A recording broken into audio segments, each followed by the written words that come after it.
ரோஜாஸ் கிச்சனை நீங்கள் என்ன சப்ஸ்கிரைப் பண்ணலைன்னா சப்ஸ்கிரைப் பட்டனை கிளிக் பண்ணி பக்கத்தில் இருக்கிற பெல் ஐக்கானே கிளிக் பண்ணிக்கோங்க. அப்போ தான் எங்கள் வீடியோலாம் ஃபஸ்ட்டு பார்க்க.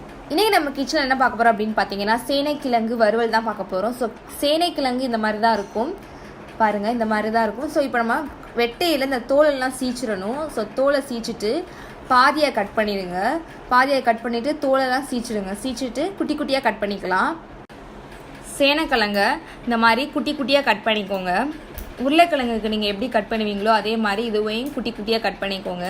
கட் பண்ணிவிட்டு நீங்கள் என்ன பண்ணுறீங்க அப்படின்னு பார்த்தீங்கன்னா புளி ஒரு சில எடுத்து அந்த தண்ணியை கரைச்சி இந்த சேனைக்கிழங்கு கழுவிக்கோங்க. அப்போ தான் சுவையாக இருக்கும்.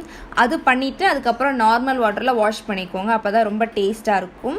இப்போ எப்படி செய்யலாம் பார்க்கலாம். ஒரு கடாய் எடுத்துக்கோங்க. கடாயில் எண்ணெய் ஊற்றிக்கோங்க. எண்ணெய் காஞ்ச பிறகு சேனைக்கிழங்கை சேர்த்துக்கோங்க.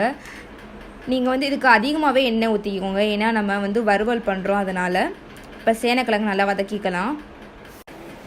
இப்போ நம்ம இதில் மஞ்சள்தூள் சேர்த்துக்கலாம். மஞ்சள் தூள் 1/4 டீஸ்பூன் சேர்த்துக்கோங்க. அடுத்து மிளகாய்த்தூள் 1/2 ஸ்பூன் சேர்த்துக்கோங்க. சேர்த்துட்டு இது எல்லாத்தையுமே நல்லா மிக்ஸ் பண்ணிடுங்க. இப்போ உங்கள் காரத்துக்கு தகுந்த மாதிரி நீங்கள் மிளகாய்த்தூள் போட்டுக்கலாம். தேவையான அளவு உப்பு சேர்த்துக்கோங்க. உப்பு சேர்த்துட்டு நல்லா மிக்ஸ் பண்ணி விட்டுருங்க. இப்போ நான் ஒரு பூண்டு பல் தட்டி போடுறேன். உங்களுக்கு வேணும்னா போடுங்க, இல்லைனாலும் ஓகே. இப்போது சேனைக்கிழங்கு மொறுமொறுன்னு ரெடி ஆயிடுச்சு. உருளைக்கிழங்கை விட வேறு டேஸ்ட் கொடுக்கும். ரொம்ப சுவையாக இருக்கும். உருளைக்கிழங்கை விட அவ்வளோ நல்லாயிருக்கும். நீங்கள் இதுக்கு தயிர் சாதம், ரச சாதமுக்கு சாப்பிடலாம். இந்த வீடியோ பிடிச்சிருந்தா லைக் பண்ணுங்கள், ஷேர் பண்ணுங்கள். எப்படி இருக்குது அப்படின்னு சொல்லிட்டு கீழே கமெண்ட் பண்ணுங்கள். மறந்துடாமல் சேனலை சப்ஸ்கிரைப் பண்ணிடுங்க. தேங்க்யூ.